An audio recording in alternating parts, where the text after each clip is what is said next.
Assalamu alaikum, everyone. I hope all of you are doing good in life.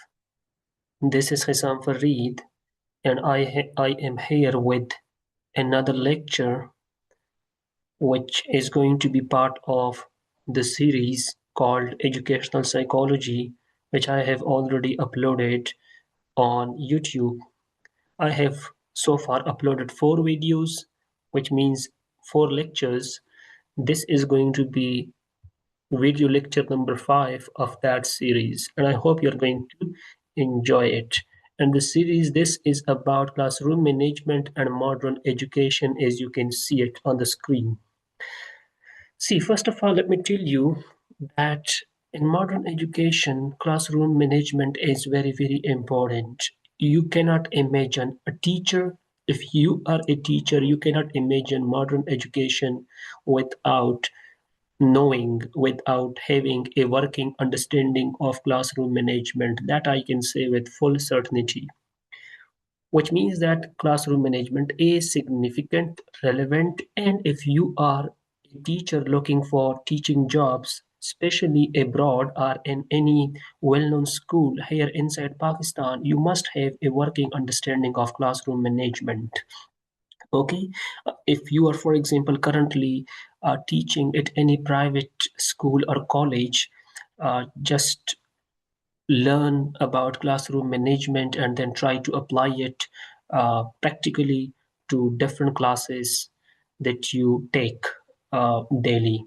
That will prepare you for higher, for bigger opportunities, and you will have a solid CV this way. And if you have not learned so far about classroom management, then this video is for you people. So first of all, we are going to start with the definition of classroom management, which is techniques and strategies, techniques and strategies for managing a classroom in order to in order to enable conducive learning environment for the sake of maximum learning. So it's all about strategies and techniques for managing a classroom. Because when we study educational psychology, everything that we study in it is about encouraging strategies that maximizes learning outcomes and discourages strategies and techniques that minimize learning outcomes. Okay, so since classroom management is part of educational psychology and modern education, definitely it also concerns maximizing learning outcomes. So in classroom management, we actually study strategies and techniques with the help of which conducive learning environment can be ensured in order to maximize learning outcomes. That is the full definition of a classroom management. Now, what are those strategies? Because in the definition, we just said that classroom management is about techniques and strategies. Those strategies I have written down in bulleted text. See, they can be called as 5 components of classroom management, which form the essence of the very concept of classroom management. That is, if you want to get a good grasp of the concept of classroom management, you have to understand these 5 components, 5 pillars. Number 1 is control over class. Now, what is meant by control over class? That is, a teacher's control over class in such a way that the lecture does not get disrupted, so that the learning process does not get disrupted because of some, um, for example, students who are misbehaving because of noise, because of disorderliness. Okay, that is called control over class. Now, how to achieve that control over class? Okay, that is how to ensure okay, control over class. From my personal experience of 4 year teaching, I can tell you some really basic techniques on the part of teachers that really help achieve control over class. Well, number one is it is on the part of teachers. That is, a teacher is supposed to do it. Number one is command over subject. Well prepared lectures. That also means okay, preparing lectures for the class for um, for the class which a teacher is going to attend. Second is communication skills, very, very important. Third is neat and clean personality. If a teacher ticks these three boxes, then he or she can easily get control over class. Because if we have these three things, naturally, it carries a psychological aura, a psychological it has a psychological impact upon students, and so student okay get their back straight. Students sit right in their seats and don't look here and there because of these three things which a teacher must try, which a teacher must ensure, much must take. Okay, then second one is the second component of classroom management is student-centered approach. That is, in modern education, okay, the approach is student-centered, not teacher-centered anymore. And traditional learning and traditional approach in traditional education, we see that we see teacher-centered approach, which means that a teacher would come to the class, deliver a lecture, and then left.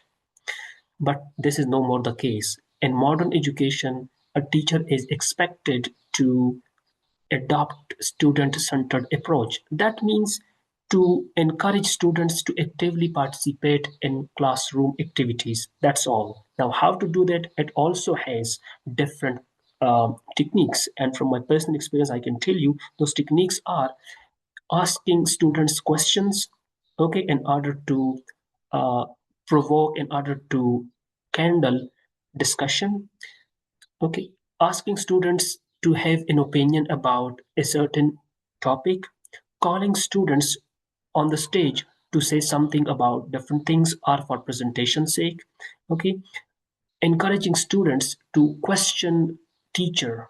That is called student-centered approach. Now that would engage students.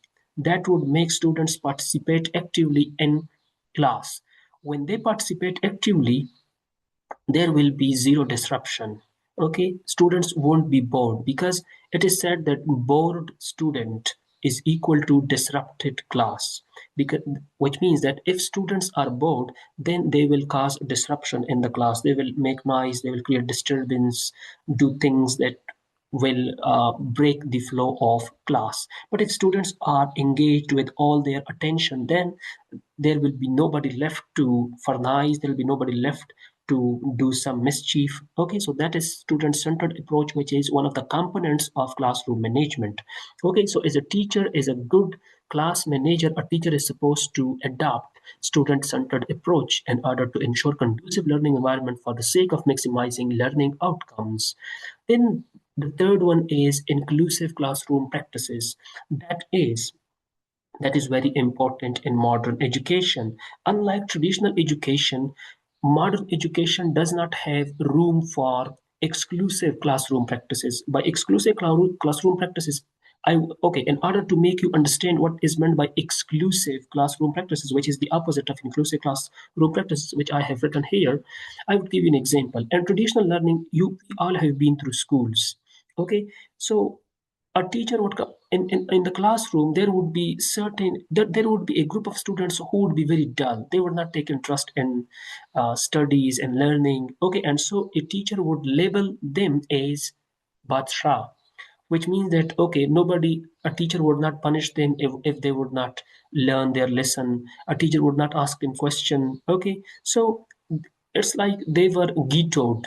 Okay, it's like okay, they were from another place, even though they were physically in the class, but mentally they were treated completely differently from the other class. Okay, that is called exclusive classroom practices. But modern education does not accept this thing. It says that no, classroom practices should be inclusive. That is, it will include every student, even if there is a difference in the ability of students. Okay, they still be treated the same way. They still be meted out the same treatment, same and fair treatment. That is called inclusive classroom practices. And so that is also very, very important for teacher to know, for teacher to learn how to adopt inclusive, how to ensure, how to enable inclusive classroom practices. Then we have the fourth one, which is positive reinforcement and no punishment. Means positive reinforcement means that students are appreciated for their contribution in the classroom, whether small or less, that is another thing, but if they have contribution, they are appreciated. For example, if a student asks a question, the teacher can call upon the entire class to clap decently for that student for asking a question. If a student answers a question, if a student comes to the stage for saying something. Okay, so this is called positive reinforcement, and it could be done using adjectives, positive adjectives like excellent, brilliant, good, you're doing well, that's great, and so on and so forth. And no punishment. In modern education, and while managing a class as a teacher is not supposed to punish our students. Okay, that is against the norm of modern education. Yeah, if he still wants to punish, okay, at all, then he could do so uh, through through mild warnings or nonverbal cues. Then we have the last component of classroom management, which is technological integration. That is, a teacher must be aware of how to use technology that is related to education. For example, how to take online classes via Zoom. Right now, I'm giving a lecture on a Zoom, so they should also be aware of how to integrate technology into education. For example, that is beneficial if there is a lockdown where in which physical classes is not possible. Then, okay, learning will still not be disrupted if teachers know how to take online classes via Zoom, Google Meet, or other technological digital tools and devices.